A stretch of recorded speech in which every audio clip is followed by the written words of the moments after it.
Let's now go to this live. We cross to President Cyril Ramaphosa. He's engaging with children in a book reading session for Mandela Day. Let's go there live. You can never be the human being that you want to be.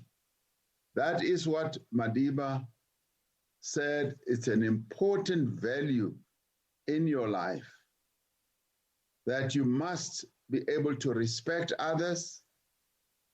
And I find a great deal of joy going through all these writings by Madiba. I find that they inspire me on a daily basis, on an ongoing basis. And as young people, I wish you the very best, particularly on Nelson Mandela Day. But more importantly, I wish you the very best for your futures. If you just remember those wise words from Madiba, you will be able to be well armed to chart your way through your life with great distinction.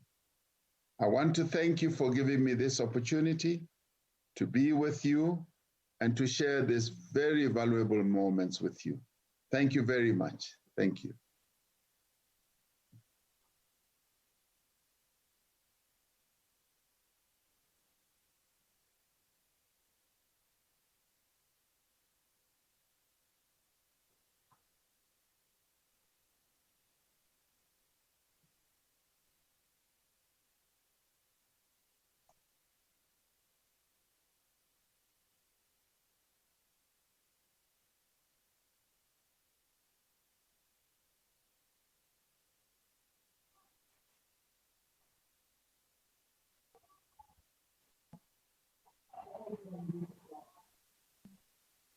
Hello, Mr. President, can you hear me?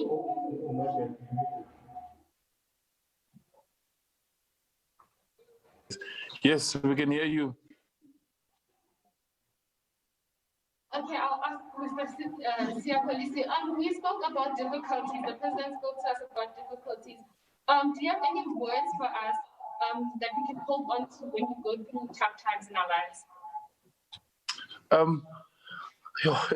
I think for me right now, I think the kids should just know that the struggle right now is my motivation, because I faced a similar situation as them when I was younger. I think they must just think of exactly what they want to see in the future. And I know what I'm fighting for right now might not happen in my lifetime, but it could be something that will happen in their lifetime. And that's my drive, because I really believe in an equal society. And like President said, we need to create opportunities for them so that they are equipped when the opportunity comes for them to be leaders. So that's what we're fighting for as a foundation, myself and my wife. We want to make sure that we are using our platform and our sponsors and our voice to get them the platform that they need, the infrastructure, the education in the schools that is there. And that's why we're here, and that's why I'm so grateful the president is here. We're letting them know that we haven't forgotten, we are thinking about them, and we are fighting for them, because what we're fighting for is hopefully by the time they get to this age that all this stuff is in place, and then they may be fighting a different fight. Thank you so much. So we spoke about the importance of reading as well. That is Do you have a favorite book? Yeah.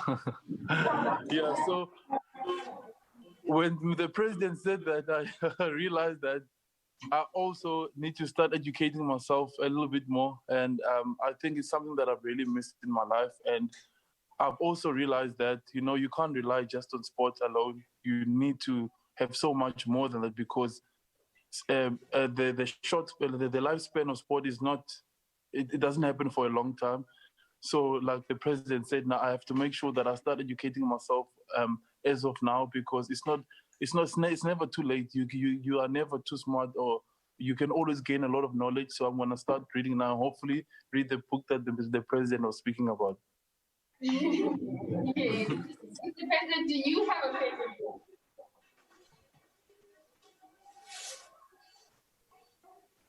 I didn't hear that. Oh, yes. Mr. President, do you have a favorite book? I can't hear. Favorite book? Or a favorite book? Yes. My most favorite book, to tell you the honest fact, is Long Walk to Freedom, the book that Madiba wrote right at the beginning. It's a beautiful book. But out of that beautiful book, many other people have written other books, like Mandela has written another book, but he also draws a lot of inspiration from Long Walk to Freedom. So I'm reading that as well. And I delve into a number of books, and I try to make sure that I read at least 30 books a year. So that is something that I'm encouraging young people to do. Yes,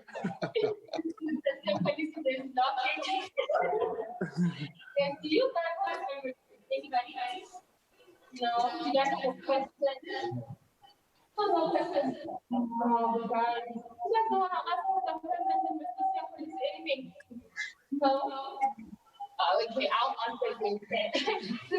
Siapolisi, what is the importance of education? What does education mean? I think the president said it perfectly, and Utata in his book said it perfectly. You know, we with all these things that we face in our life, you know, we need knowledge and wisdom, and we can get that obviously at school and through reading as well. And I think the more educated we are, the more knowledge we are, the better decisions we can make as leaders in our country. And yeah, and it also, you know, it gives you lots of opportunities. You know, don't only have one option. There's so many things that you can learn about, and you have to have knowledge of what's happening around you to be able to make the right decisions. And having good people around you will educate you in everything. And I think that's what's needed in this world right now, especially with all the movements that are happening around the world. Education is what's missing. A lot of people are misinformed, and we need to be informed a whole lot more, not only with the Black Lives Matter, with the gender-based violence as well. Us as men also need to be educated, so we can educate our sons, you know, going forward. So yeah, education will, I think, will answer a lot of the questions that not only South Africa, the world has. Thank you so much. Thank you so much. So, do you have a saying or motto that you live by? Sorry, I didn't hear that. Do you have a motto or a saying that you live by? Oh, for me, I've been like, I think since going to visit the Nelson Mandela Foundation and everything, just looking at everything that's happening around me, and our old foundation has one, which is one by one.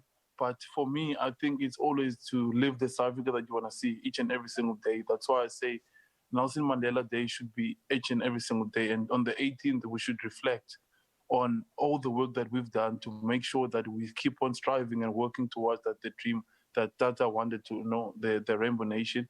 So it's live the South Africa that you want to see. So each and every single day, do something to make this country better, or do something to change someone's life. And the president said also earlier, that is really important. I think for me, coming from a community with a lot of challenges, without the people in my community, I wouldn't have made it. And that's why we are working as a foundation to support people in the communities as they can't go to their neighbors during COVID-19. We want them to make sure that they are fed and they are at home, and their parents don't have to worry about when is the next meal coming for their children. So that's why, yeah, we want to live this Africa. We want to see each and every single day. So hopefully in future, the work that we are doing is not needed because we'll have an equal society. Thank you so much. And thank you to our President, Mr. Cyril Ramaphosa, and Mr. Siapolisi for joining us today. We appreciate it so much. Do you guys have a favorite moment from today?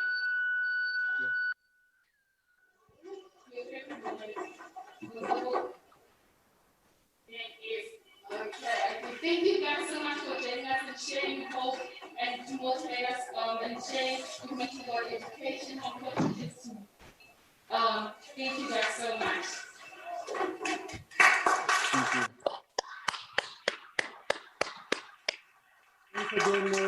Thank you very much again, Mr. President and Sia. I can never thank you enough for the kind of hope that you've given to all of us as a country, because at a time like this, that you have to be reminded of Madiba's words out of a letter that he wrote to his two daughters, Susie Zinzi, that we unfortunately lost and was buried yesterday, and we pass our deepest condolences to the family again. But also the everything notices the nanny. And halfway through that letter, Mandela says, I'm sad to hear that Zinzi wants to know when I'll come back.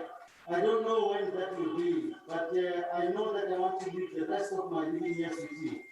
And then he says to them, don't worry about me now. I'm happy. I'm well, full of strength and hope. And it's the hope that the president was talking about. And I want to leave you with that same words, because Mandela said 7 years in prison at that time when he said he has hope. He still had 20 more years to go. So if he had hope, who are we to lose hope? So we will defeat this thing if we cooperate with you, Mr. President, and we will do our best to make sure that the future of our children is secure. Thank you very much again for today. Thank you. Halala, Mr. President. Halala, Mandela Day, halala. Allah. Ya polisi, halala. Halala, Rachel polisi, halala. Allah. Bye. Bye, Rachel. Bye, Sia. Yes, Mr. Hi, Mr. President. President. Go start. Yeah, we'll see you in Cape Town soon when I get there. Thank you, sir. Look forward to it. Okay. Patelinyam. Ngizokuphathela Please. Ngiyakubona uthanda inyama. Ndifuna yona. Okay, bye. Okay, bye-bye then. I like the part where the administrator says, Mr. President, can you hear us? And Siya Kolisi responds saying, yes, I can hear you. Is he telling us something about the future there? It kind of makes sense, though. President Mandela was known as the children's president. So President Cyril Ramaphosa there as part of his Mandela International Day activity, spending time with children at the Ikageng orphanage based in Orlando West in Soweto in a virtual book reading session organized by the Nelson Mandela Foundation. As you heard in the background, the voice of the CEO of the foundation, Cyril Ramaphosa. The aim is to share a special message of solidarity and